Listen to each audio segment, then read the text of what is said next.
Alrighty folks, how are we doing today? I thought I'd bring you a blueprint because for those of you who don't know me, my name is Max and I've taken my 40-yard dash down from 5.2 seconds to 4.67 seconds. And this channel, I'm on a mission to help as many people as possible to sprint faster and jump higher.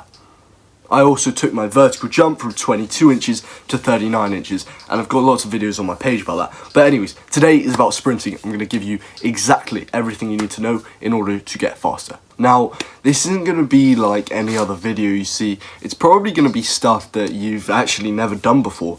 But the thing is, it's actually very, very simple. Getting faster is very simple. But the problem is, most of us are chronic overthinkers, especially when it comes to training. You know, I certainly was as well. We always think, what's the most optimal thing to do? What's the best plyometric? How many reps should I do? Should I have done the exercise with a different technique?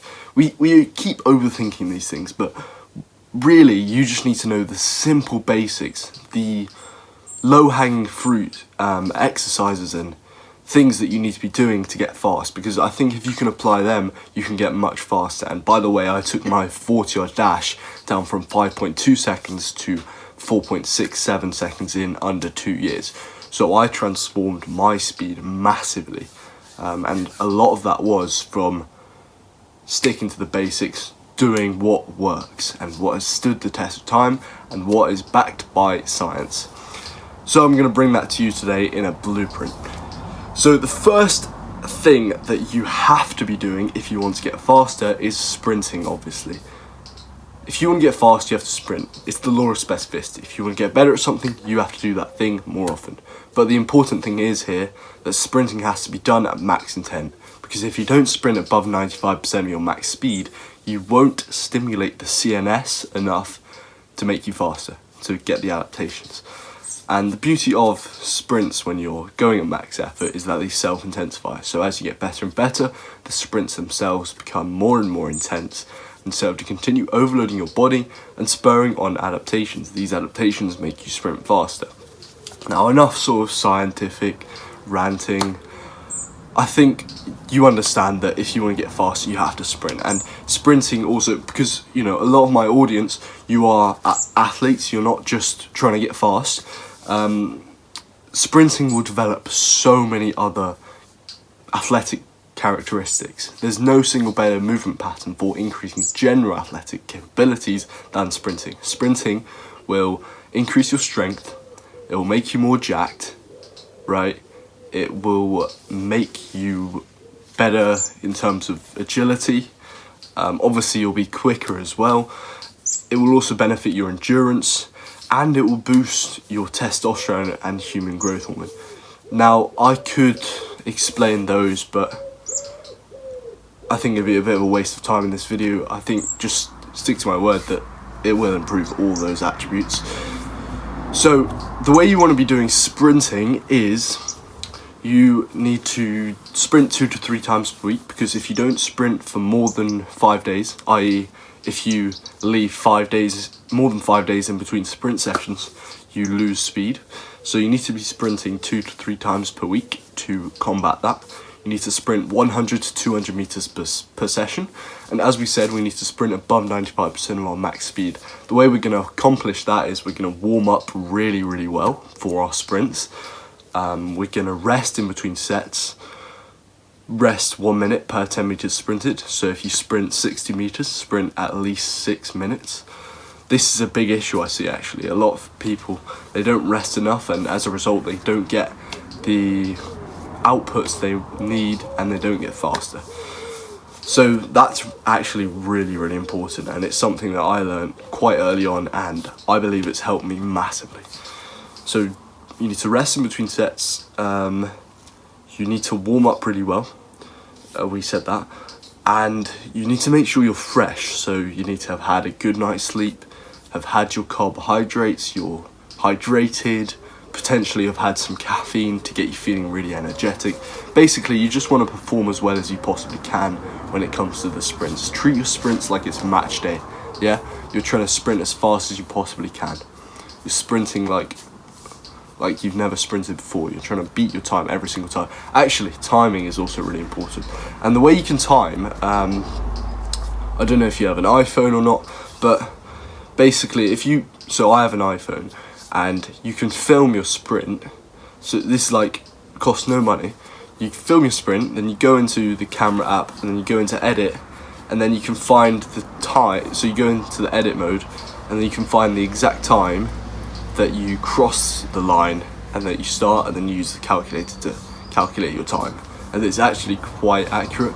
I'm thinking of getting timing gates, but they're quite expensive, so not at the moment. But yeah, timing with your camera does actually work really well. And you know, if it's not absolutely ridiculously accurate, it doesn't matter. The point is that you're trying to time your sprints so that you can have a basis to see, have I got faster, and also so that you can push intent and try beat your time every single time, if that makes sense. So that's the general recommendation for sprinting. Leave 24 to 72 hours between sprint sessions. 100 to 200 meters max effort, boom, you're good. Now let's talk about plyometrics. Now this isn't going to be any plyometrics, it's not going to be box jumps, it's not even going to be like hurdle jumps. We're going to talk about horizontal plyometrics, because most people with their sprinting, the biggest issue that they have is they can't produce horizontal force and horizontal power efficiently, okay? Most people, when I see them sprint, they stand up way too quickly. And when you stand up, you can only produce vertical force, okay? And that's bad, because as you can imagine, if you want to get forward, you have to be able to push back, okay? You have to have that horizontal force, and horizontal force is one of the biggest determinants of acceleration speed. So the way we want to develop our horizontal speed is horizontal plyometrics, and that is going to be stuff like broad jumps, triple broad jumps, and standing triple jumps. Those three are absolute god tier exercises. If you get really good at those, you're going to get faster, period. Basically, it's going to make you more powerful in a horizontal orientation, and thus it will make you faster. This is why you see some like powerlifters that aren't really fast. Well, first of all, because they haven't sprinted and they weigh a lot, but also because, right, they can produce a lot of force, but the thing is, oh, that's just a rubbish example. There's loads of reasons why they're not fast. They don't sprint, they're heavy, they don't have good technique, whatever. But what I'm trying to say is that being strong on a squat doesn't necessarily mean you'll be fast, because a squat is vertical, and that doesn't transfer necessarily to horizontal speed. Obviously, the more force you can produce, the more it's going to help. Okay, if you got two athletes who are the exact same, and one had a back squat that was 200 kilos and one had a back squat that was 50 kilos, the one who had a 200 kilo back squat would probably sprint faster. That's just basic logic. More force, more speed. So basically, increase your horizontal force production, get to a 10 feet broad jump, a 30 feet triple broad jump, and a 30 feet standing triple jump. If you can get to those numbers, you'll be very fast, guaranteed. And I actually like, a lot of people online are saying don't numbers chase, whatever. I actually really do quite like the idea of having a number to reach. Like, for me, well, I've had a number of things in my time. It's like stuff like bench pressing 100 kilos. Then there's always been times for 40 odd dashes that I've wanted to break, you know, breaking 4-7, stuff like that. Then in terms of plyometrics, I think that getting to like a set distance is really good, because you have a goal to push for every single time and you can see your progress. And broad jumps are really easy to measure. You just get a tape measure and you try measure it and then try beat it every single time, and that pushes intent. You get better at horizontal power. Same goes for the standing triple jump and the triple broad jump.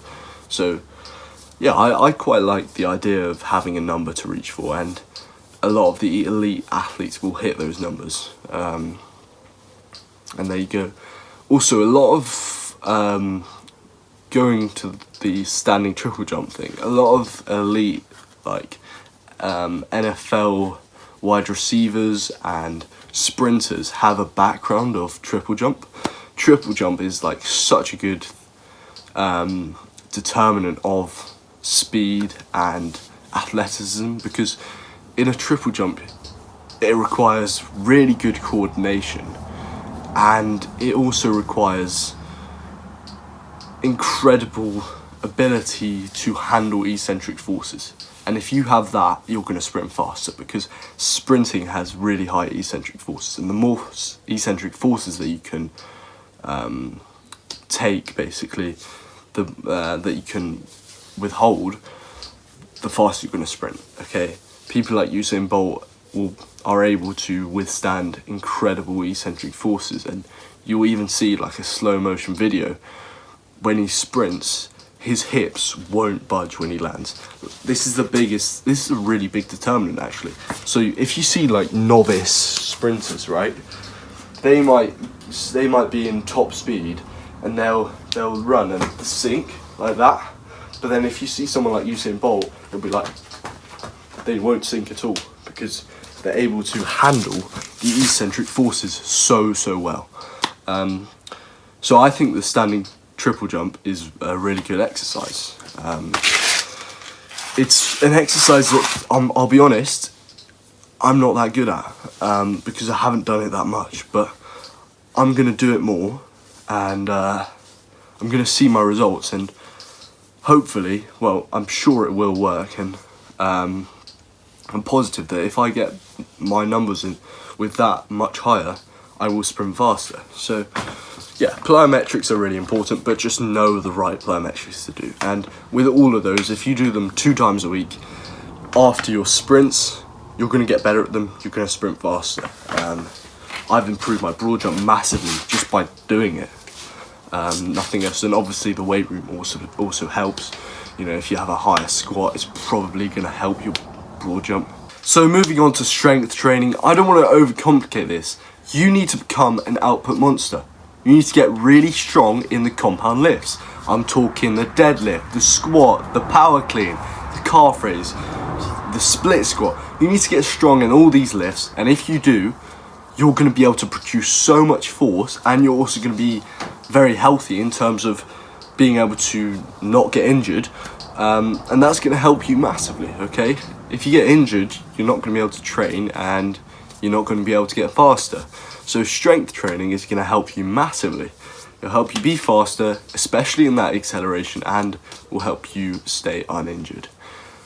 So the best lifts, in my opinion, are the compound lifts. They're the best bang for your buck exercises, and I just really like compound lifts.